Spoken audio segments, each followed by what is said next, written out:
What's going on, everyone? This is Eric coming at you from just outside Hartford, Connecticut. And today will be a quicker trade breakdown. As you can see, it is the Josh Donaldson trade, which occurred on November 28th, 2014. Now, this trade was between the Toronto Blue Jays and the Oakland Athletics. Now, why did this trade happen? So basically, Toronto was becoming a bit of a powerhouse. They were becoming a pretty big powerhouse at this point in time. And they said, you know what, we need a good slugger. We want a guy who's going to be able to hit home runs and potential MVP candidate. And that's where Donaldson came into play. Oakland, on the flip side, was aware that they probably wouldn't be able to keep Donaldson as his contract was going to be big. And it's Oakland. They play small money ball. And he wasn't doing that great. He was okay, but he wasn't great.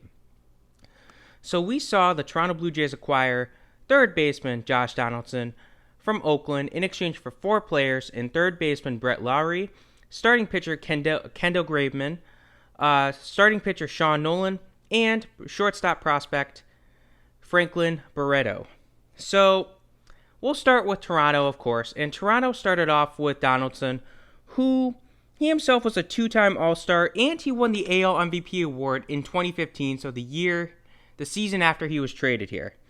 And he was a very, very good power bat for 3.5 seasons in Toronto, but he ends up getting traded. He has a bit of a lost season in 2018. He deals with injuries, and he just ends up getting traded to Cleveland straight up for a pitching prospect named Julian Merryweather. Now, Merryweather has debuted in 2020, and I just didn't feel like, like I said, I do the WARs through the 2019 season. So Merryweather's been he's a decent, and he's not a top 10 prospect or anything for Toronto, but he's a decent arm. We'll see what happens with him in the future. So they had a pretty good haul, specifically with Donaldson. Now, how did Oakland do in this trade? So they got third baseman Brett Lowry, who was kind of one of the bigger names in Toronto. He wasn't an elite player, but he was a bigger name for Toronto before they traded him. And he had a good season, but he ends up getting traded. And this trade is discussed in the previous video of the Jake Peavy trade breakdown. So if you haven't seen that, you can check it out, and you'll see what happens with him in that trade.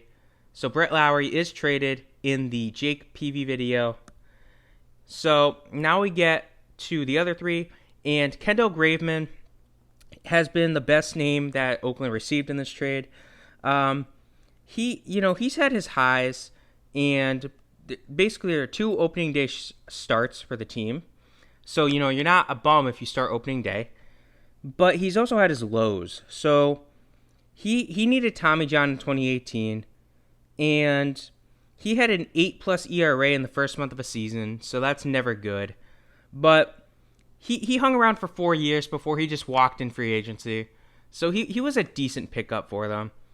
I'll go with Nolan first. So Nolan, he played in a few games before he himself was designated for the assignment. And Franklin Barreto, so I did update his WAR just because he was actually traded at the trade deadline, right before the trade deadline in 2020. But he was basically just a bench bat for a season and a half. He hasn't been that good, but he still has high hopes. He was traded to the LA Angels in exchange for second baseman Tommy La Stella. Again, just a minor trade. It's not worth mentioning because the trade just happened like 2 weeks ago. So Oakland really didn't get too much out of Donaldson. Now Cleveland got Donaldson for a month. And right after they acquired him, they actually placed him on the injured list.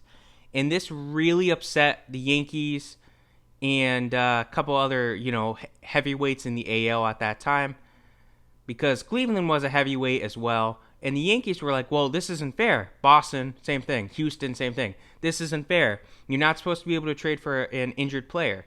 And they got him at the waiver deadline, which was August 31st of 2018 at this point. And this, like I said, it upset all the heavyweights in the AL. So he did good in that month, basically including the playoffs, and he ends up walking because Cleveland really couldn't afford him, and they didn't really have a space for him.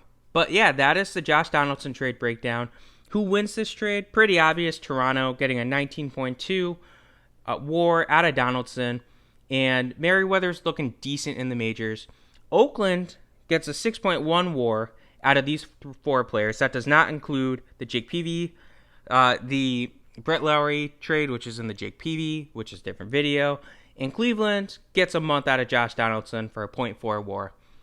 So it is what it is. Not a great trade for Oakland, but again, small market clubs, Moneyball, all that good stuff. Toronto, of course, wishes they won a World Series, but they did not. Hope you guys enjoyed this video. Have a great rest of your day.